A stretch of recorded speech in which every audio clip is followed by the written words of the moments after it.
नमस्कार मित्रांनो, मराठी बोली या चॅनलमध्ये तुम्हा सगळ्यांचं स्वागत आहे. तर आज आपण बाई तुझा आशीर्वाद या मालिकेचा आजचा 16 जुलैचा भाग खूपच जबरदस्त झालेला बघणार आहोत. तर इथे आता अवनीचा कॉन्फिडन्स वाढवण्यासाठी राजाने नाशकात जबरदस्त तयारी केलेली आपल्याला बघायला भेटणार आहे. तर आजच्या भागामध्ये सुरुवातीलाच अवनी आता फॉर्म भरण्याचं काम चालू करते. आता ती अगदी मोबाईलमध्ये व्यस्त असते. त्याच वेळेस आता राजा घरी आलेला असतो. राजाच्या हातात ती पिशवी असते, त्यात ते मॅरिड सर्टिफिकेट आणि लग्नाचा फोटो.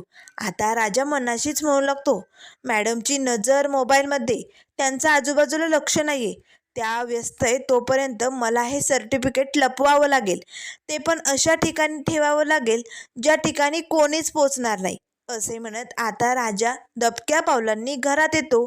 आता देवाऱ्यासमोर खाली जो टेबल असतो ना, तिथे आता एक सतरंजी अंथरलेली असते. राजा आता त्या टेबलाजवळ येतो. आता पटकन त्याने त्या पिशवीतनं ते सर्टिफिकेट काढलेलं असतं आणि त्या चादरीखाली लपवलेलं असतं. त्याच वेळेस आता पाठीमागनं धन्या येतो. तोपर्यंत आता सर्टिफिकेट लपून झालेलं असतं. धन्या आता राजादाच्या पाठीवरती अशी चापट मारतो. राजा इतका कसा गडबडतो, त्याला वाटतं की अवनीचं की काय. तो टणकन उडतो. अरे काय. त्याच वेळेस धन्या म्हणू लागतो, राजादा एवढा घाबरला तू, असं काय करायला होता. त्यावर राजा म्हणू लागतो, कुठे काय, काहीच नाही. त्याच वेळेस आता धन्या म्हणू लागतो, राजादा तुला माहिती आहे मला एक प्रश्न पडलाय रे. तेव्हा राजा म्हणू लागतो, कुठला प्रश्न. त्यावर धन्या म्हणू लागतो, अरे वहिनींना 10वीला 98%, तरी बी त्यांनी तुझ्यासारख्या फटीचर ड्रायव्हर बरोबर कसं काय लग्न केलं रे. हा प्रश्न ना सारखा माझ्या मनात उभी राहतोय. त्यावर लगेच राजा म्हणू लागतो, खरंच त्यांना 98%, काय टॅलेंट आहे त्यांच्यात. त्यावर अवनी लगेच राजाकडे बघते. तेव्हा राजा म्हणू लागतो, मॅडम यशोदाच्या पिशवीत ना हे सकाळी पोस्टी साहेबांनी गिफ्ट दिलं होतं ना, ते गेलं होतं बघा, त्यात काय, हा बघा आपल्या लग्नाचा फोटो. आता मात्र धन्या लगेच तो फोटो हिसकावून घेतो. अयो बाबू, काय मस्त फोटो आहे. म्हणजे तुम्ही फोटो बी काढले होते का. काय भारी ना, एक नंबर भारी आलाय वहिनी. पण अवनी एक नाही दोन नाही गप्प. त्याच वेळेस राजा म्हणू लागतो, मॅडम खरंच तुम्हाला 98% पडलेले आहेत. त्यावर अवनी हसतच हो म्हणू लागते.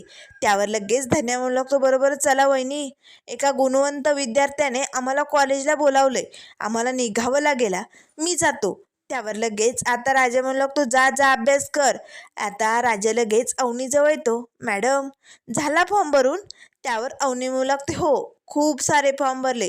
दिल्ली, मुंबई, कलकत्ता, गुजरात सगळीकडे ट्राय करणार आहे मी. जिकडे मला नोकरी भेटेल तिकडे मी सेटल होणार. त्यावर लगेच राजाला धक्का बसतो. एवढा लांब लांब म्हटल्यानंतर मॅडम मला सोडून जातील. नाही नाही नाही मॅडम, अहो आपलं नाशिक तर तुमच्यासाठीच बनलंय हो, तुम्ही नाशकातच करा की नोकरी. त्यावर अवनी म्हणू लागते, नाशकात आहे का, तशी क्वालिफिकेशन आहे का, नाही जमणार नाशकात, अरे तसले जॉब नाही आहेत रे इकडे. त्यावर राजा म्हणू लागतो, असं काय करताय मॅडम, तुम्हाला तुमचं स्वप्न पूर्ण करायचं ना, मग नाशिकमध्ये पण होऊ शकतं. त्यावर अवनी म्हणू लागते, नाही मी आता माझ्या स्वप्नांसाठी कुठेही जायला तयार आहे. त्याच वेळेस आता राजा म्हणू लागतो, एवढ्या लांब, अहो दिल्ली कलकत्ता ते लय दूर आहे, तुम्हाला नाही झेपणार मॅडम ते. त्यावर अवनी म्हणू लागते, राजा अरे माझ्या स्वप्नांसाठी मी माझं घर सोडलंय, ते झेपलं मला. मग माझं स्वप्न पूर्ण होण्यासाठी मी हे शहर सोडू शकत नाही. मी हे शहर काय देशसुद्धा सोडू शकते आणि मला माझी स्वप्न पूर्ण करायचीत. त्यासाठी मी काहीही करू शकते आणि कुठेही सेटल होऊ शकते. मला तर जावंच लागेल, फक्त आता मला कॉल येऊ दे. तेवढ्यात आता राजाला मात्र धक्का बसतो. आता काय करायचंय, मॅडमला कसं थांबवायचंय. तेवढ्यात लगेच राजा म्हणू लागतो, मॅडम मी यासाठी म्हणालोय, तुमच्याकडे सर्टिफिकेट नाही ना, एवढं लांब कसं जमणार तुम्हाला जाऊन. त्यावर अवनी म्हणू लागते, करू काहीतरी, सर्टिफिकेटचाही प्रॉब्लेम सॉल्व्ह होईल, नक्कीच काहीतरी करता येईल, पण आधी त्यासाठी मला कॉल तर यायला पाहिजे ना. त्यावर लगेच तेवढ्यात आता एक मेसेज पडतो. अवनी खूप खुश होते. राजा हे बघ, मला इंटरव्ह्यूच्या ओपनिंगसाठी मेसेज आलाय, चला दिल्लीवरनं आलाय, मी बघते काय. आता अवनी आतमध्ये निघून जाते. राजाला धक्का बसतो, डायरेक्ट दिल्ली. अहो मॅडम ऐका माझं, दिल्लीला नका जाऊ, अहो सेफ जागा नाही आहे तुमच्यासाठी तिकडे, तुम्ही याच घरात सेफ आहात. मॅडम ऐका ना. पण आता अवनी एक नाही दोन नाही तिकडनं निघून जाते. तेव्हा राजा देवयाईला म्हणू लागतो, देवयाई असं होऊन कसं चालेल ग? अशाने तर मॅडम कायमचं आम्हाला सोडून जातील.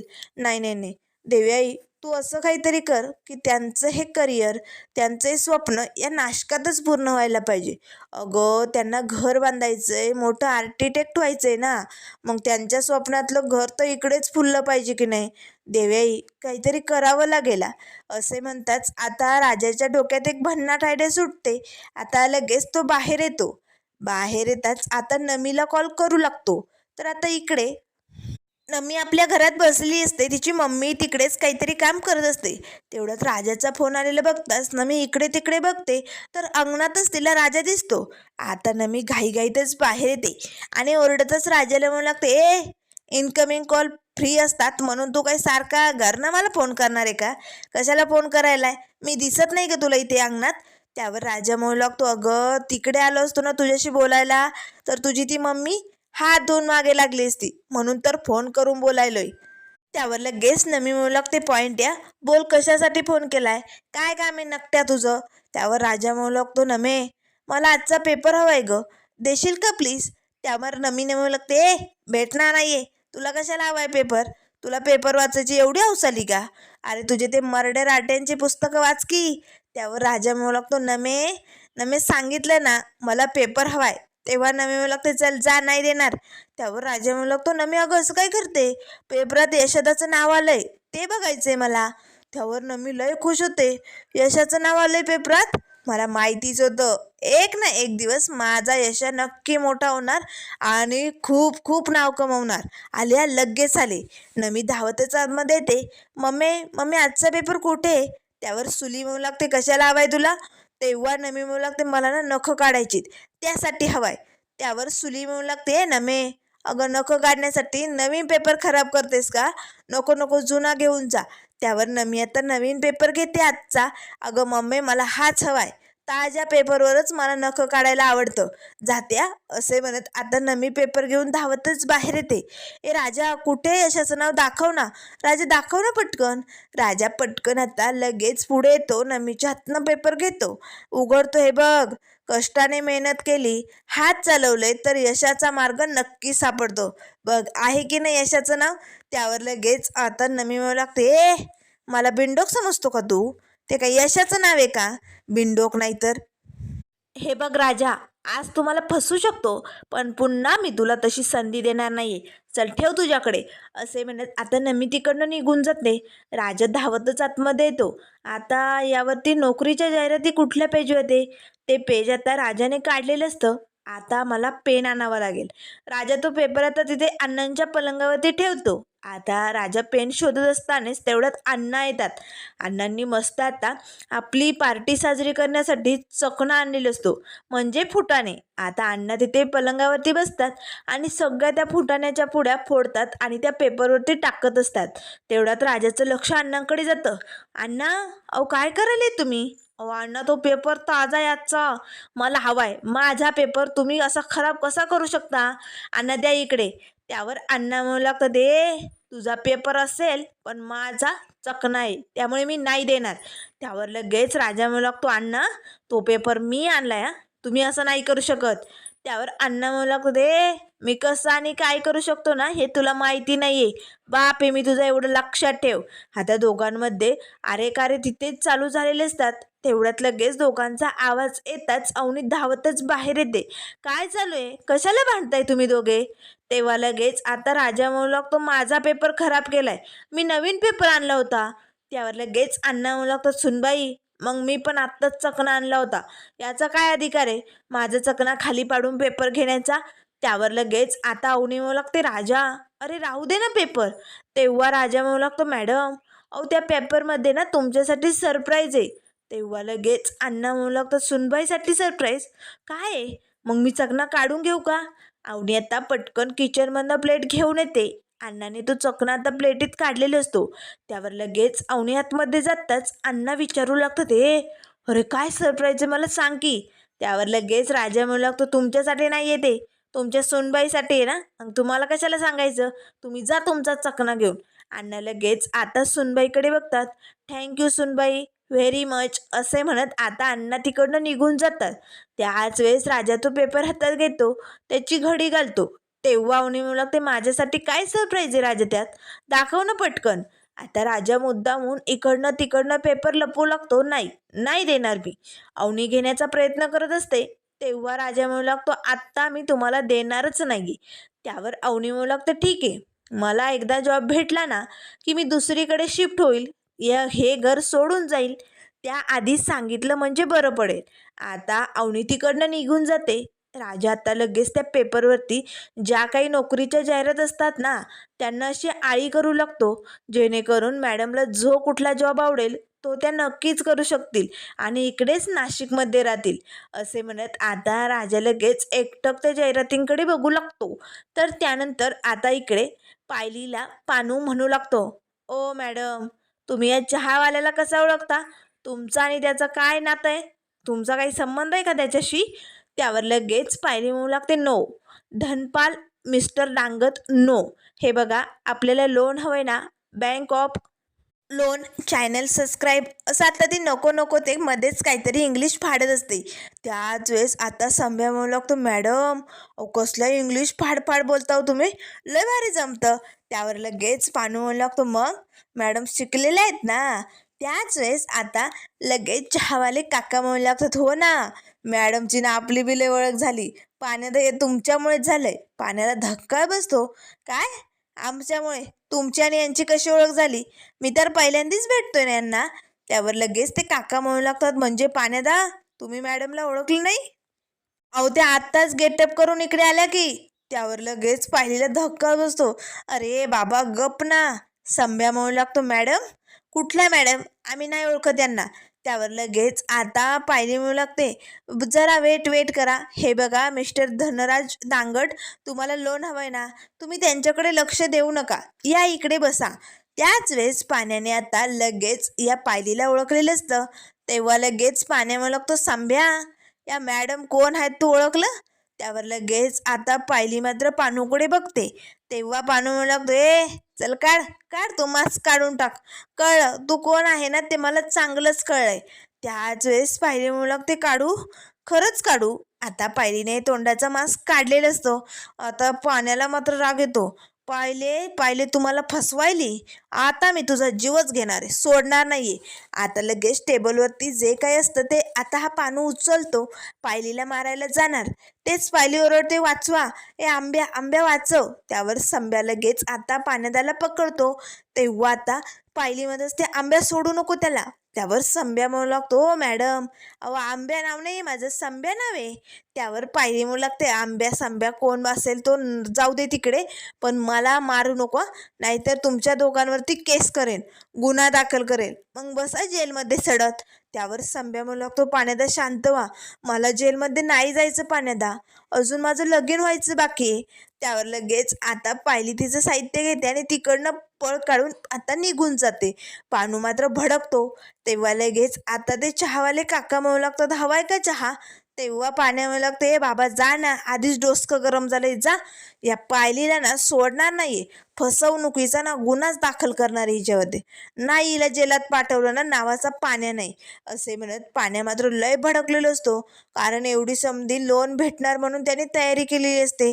एवढा आनंद झालेला असतो, नवीन गॅरेज त्याला सुरू करायचं असतं आणि हे सगळं या पायलीमुळे सगळं तोडफोड झालंय.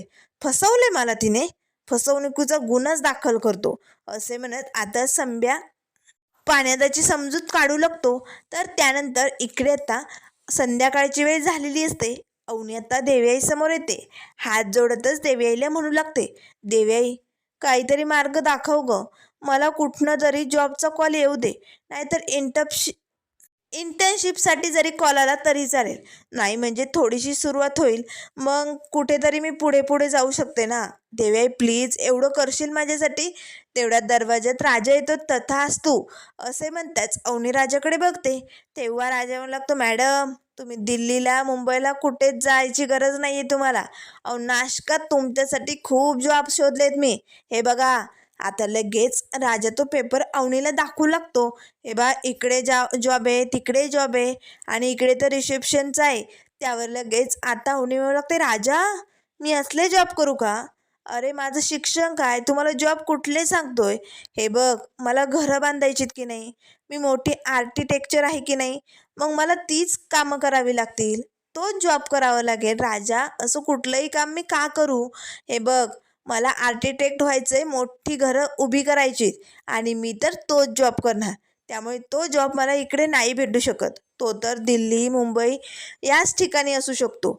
त्यावर लगेच राजा म्हणू लागतो, मॅडम पण तेवढ्यात यशादा येतो. आता अवनी लगेच यशादाजवळ येते. यशादा, प्लीज तुम्ही बघितलं का माझ्या नोकरीचं काहीतरी? प्लीज बघा ना यशादा काहीतरी. तुम्ही म्हटला होता ना मी बघेन म्हणून. हे बघा, मला सुरुवात करायची हो, तरच मी कुठेतरी पुढे जाऊ शकते. त्यामुळे प्लीज यशादा बघाल का? त्यावर यशादा म्हणू लागतो, हो हो, माझे प्रयत्न चालू आहे, तुम्ही नका काळजी करू, भेटेल तुम्हाला जॉब. अवनी आतमध्ये निघून जाते. आता मात्र यशादा लगेच राजाचा हात पकडतो आणि ओढतच त्याला आतमध्ये घेऊन येतो. बघितलं बघितलं काय अवस्था झाली त्यांची? अरे तू त्यांच्याशी जो खोटं वागलाय ना, त्यामुळे एक दिवस तुला पश्चाताप येणार आहे. राजा, तू मोठी चूक केली. अरे बघतोस ना त्यांची मनस्थिती काय झाली, आणि त्या जर त्यांना हे सगळं सत्य कळालं तर त्यांना काय वाटेल? अरे त्यांना फक्त छप्पर दिलं म्हणून त्यांच्यावर उपकार नाही केले राजा तू. मी जेव्हा त्या पहिल्यांदा या घरात आल्या होत्या ना, तेव्हाच तुला सांगितलं होतं, हे बघ, आपण त्यांच्यावर उपकार नाही करत आहे. त्यांनी त्यांच्या स्वप्नांसाठी त्यांचं घर सोडलंय. नुसतं छप्पर डोक्यावरती दिलं म्हणून तू लय केलं असं समजू नको. जेव्हा तुझं सत्य कळेल ना त्यांना, तेव्हा मात्र तुझ्यावरचा विश्वास उडेल. अरे आपल्याला त्यांना सगळ्या सुखसोयी देता येत नाही आहे रे राजा. या घरात त्यांना हवं तसं काहीच नाही आहे. पण आपण आपण प्रेमाने, विश्वासाने त्यांचं मन नक्कीच जिंकून घेऊ शकतो. आणि तू तोच विश्वास गमावण्यासाठी जी चूक केली ना, ती सुधार. लवकरात लवकर तुला जो शाप लागलाय ना, तो संपवण्याचा प्रयत्न कर. हे सत्य लवकरात लवकर त्यांना सांगून टाक. तुझ्या मनात जी भीती आहे ना, सत्य सांगितल्यानंतर त्या सोडून जातील, ती भीती काढून टाक आणि सत्य सांगायला पुढे हो. असे म्हणत आता यशादा तिकडनं निघून जातो. राजाला काय करावं काही सुचत नाही. तर त्यानंतर इकडे आता संध्याकाळी हा दत्त्या सुलीच्या कपाटात उचकापाच करत असतो. त्याला घराचे पेपर्स हवे असतात ना. तेवढ्यात सुली येते. ए दत्त्या, काय करायलाय तू? माझी दोन्ही बी भावंडी सारखीच निघाली की. तो दोंड्या तरी बरा आहे, निदान माझं कपाट उचकत नाही. तू तर चोरी करायला की काय माझ्या कपाटात? काय उचकापाचक चालली? त्यावर दत्त्या म्हणू लागतो, सुले, तू माझं माझं गुणगान त्या दोंड्याबरोबर गाते. अगं मी तसं नाही ग. अगं मी पेपर शोधतोय आणि जास्त बोबाटा केला तर नमी कशी आहे माहिती आहे ना, इकडचं कान लगेच तिकडे जाऊन कसे सांगायचे ना, तिला चांगलेच माहिती आहे. त्यामुळे मी काही बोललो नाही. अगं घराचे पेपर शोधायलोत मी. त्यावर लगेच आता सुली म्हणू लागते, घराचे पेपर ते कशासाठी? त्यावर दत्त्या म्हणू लागतो, अगं ज्युनियर देशमानेंचा फोन आला होता आणि त्यांनी घराचे पेपर मागावून घ्यायला सांगितले. म्हणजे कसं आहे, मोठ्यातला मोठा वकील लावणार आहेत ते आणि लवकरात लवकर केस जिंकून देणारे आपल्याला. ते घर आपल्या हक्काचं होणार आहे सुले. आता मात्र सुली लय खुश होते. म्हणजे मग माझ्या नमीचं लग्न होणार? अय्यो लय मजा येईल. त्यावर दत्त्या म्हणू लागतो, हो तुझ्या नमीचं लग्न तर होईल, पण माझ्या म्हातारपणाची काळजी मिटेल ग बाई. म्हणजे कसं आपण अगदी निवांत राहू. तेव्हा लगेच सुली म्हणू लागते, हो चालेल, शोध शोध लवकर. तेवढ्यात नमी येते. काय शोधायले तुम्ही दोघं? काय चाललंय? त्यावर लगेच आता सुली म्हणू लागते, नमे, अगं तुझ्या लग्नाची पत्रिका शोधायलोय, गुरुजींना दाखवायची ना, तुझं लग्न करायचंय ना आता. त्यावर नमी म्हणू लागते, त्याची गरज नाहीये मम्मी, मी लग्न करेन तर यशाबरोबरच, तुला सांगितलंय ना. त्यावर नमीला आता लगेच उत्तर देतात सुली म्हणू लागते, शक्य नाहीये ते. या जन्मात काय, पुढच्या 7 जन्मात तो यशा तुझा नवरा होऊ शकत नाहीये. हे मनातनं काढून टाक. हे बघ काय ग त्याच्याकडे, फालतू मिस्त्री तो. त्यावर लगेच दत्त्या म्हणू लागतो, हो ना, या पुरींच्या अकली कुठे गाण ठेवल्यात काय माहिती. त्यांना ना डोक्याचा भागच नसतो. काय तर म्हणे मिस्त्री बरोबर लग्न करायचे, त्या दिमडमडीचा फालतू मिस्त्री, आणि ती एक दुसरी पोरगी, तिने त्या फालतू ड्रायव्हरशी लग्न केलंय. का कळत नाही पोरींना त्यांच्या आयुष्याचं. त्यावर लगेच नमी येऊ लागते, बास दत्त्या मामा, माझ्या यशाला फालतू बोलायचं नाही. अगं मिस्त्री जरी असला ना तरी लय मोठ्या मनाचा आहे तो. त्यावर सुली म्हणू लागते, ए नमे, मोठ्या मनाचा असला तरी त्या मनावरती भाकरी भाजत नाही. त्यामुळे त्याचा विचार मनातनं काढून टाक. तुझं लगीन मी त्याच्याबरोबर होऊच देणार नाही. नमी तिकडनं झटक्यात निघून जाते. त्यावर दत्त्या म्हणू लागतो, सुले हे भारी राव. नमी समोर लग्नाचा विषय काढला की नमी गायब. चला आता आपण पटकन पेपर शोधूया. लवकरात लवकर देशमानेपर्यंत पोचवायचेत. दोघेही खूप खुश असतात. तर त्यानंतर इकडे आता अवनी आपल्या रूममध्ये बसलेली असते. आता राजा लगेच पाठीमागणे येतो. अवनी एकटक आरशाकडे बघत आता जे काही तिच्या आयुष्यात घडलेलं असतं, कसे बाबांनी तिचे सर्टिफिकेट जाळे, त्यानंतर आता तिला कसं तुझी स्वप्न स्वाहा होणार आहेत, या ड्रायव्हरबरोबर जाऊन तुझं आयुष्य, तुझी स्वप्नांची राख रांगोळी होणार आहे, हे सगळं तिचे बाबा बोललेले असतात. ते सगळे क्षण तिला आठवू लागतात. त्याच वेळेस पाठीमागनं राजा आलेला असतो. मॅडम मॅडम तुम्ही नका जाऊ हे घर सोडून. तुम्हाला इकडेच तुमचं घर बांधायचे, इकडेच तुम्हाला तुमचं स्वप्न पूर्ण करायचे, असे म्हणत राजा एक नाही दोन नाही तिकडनं निघून जातो. त्याच वेळेस आता अवनी मोबाईलमध्ये बघत असते. कुठनं जॉबचा कॉल येतोय की काय, नक्कीच माझी सुरुवात होती की नाही याचा आता प्रश्न तिच्या मनात उभी राहिलेला असतो. तर त्यानंतर मित्रांनो पुढील भागामध्ये आपल्याला बघायला मिळेल गॅरेजमध्ये पायलीने कसं लोन देण्यासाठी पाण्यादाला फसवलेलं असतं. हे सगळं धन्य आता हसू हसू राजा त्याला सांगू लागतो. तेव्हा लगेच राजाच्या डोक्यात मात्र एक भन्नाट डायट येते. अरे बापरे, असं आहे होय. तर तेव्हा लगेच पाण्या म्हणू लागतो, डोक्याचा भुगा केलाय. त्या पायरीने नुसता डोक्याचा भुगा केलाय. अशी आली एकदम मॅडमसारखी मला लोन द्यायला निघाली होती. अरे पण मग तिने मला फसवलंय आणि तिच्यामुळे माझा एवढा फुल वाढलेला कॉन्फिडन्स जागेवर थांबलाय. त्यावर लगेच राजा म्हणू लागतो, पाण्या तुला कॉन्फिडन्स एवढा वाढला होता? त्यावर पाण्या म्हणू लागतो, हो, कारण मला माझं नवीन गॅरेज सुरू करायचं होतं ना, ते कर्ज घेऊन. पण नाही, तिने माझी फसवणूक केली, सोडणार नाही मी तिला. त्यावर लगेच राजाच्या डोक्यात एक कल्पना येते. राजा लगेच आता नानांकडे जातो. तो ज्या ठिकाणी काम करत असतो ते नाना. हे बघा नाना, मला तुमचं ऑफिस हवंय. तिकडे 2-4 माणसं हवीत, मला काहीही माहिती नाही. त्यावर नाना म्हणू लागतो, अरे पण कशाला? त्यावर लगेच आता राजा म्हणू लागतो, कारण या ऑफिसमध्ये उद्या इंटरव्ह्यू होणार आहे आणि इंटरव्ह्यू घेण्यासाठी कोण असणार आणि इंटरव्ह्यू देण्यासाठी कोण असणार हे सगळं आपल्याला बघायला मिळेल. राजा आता मॅडमच्या आनंदासाठी हे सगळं करत असतो. तर पुढे काय काय होणार हे सगळं आपल्याला बघायला मिळेल. त्यामुळे मित्रांनो, अशाच मालिकेंच्या अपडेट पाहण्यासाठी चॅनलला लाईक करा, सबस्क्राईब करा. व्हिडिओ पाहिल्याबद्दल धन्यवाद.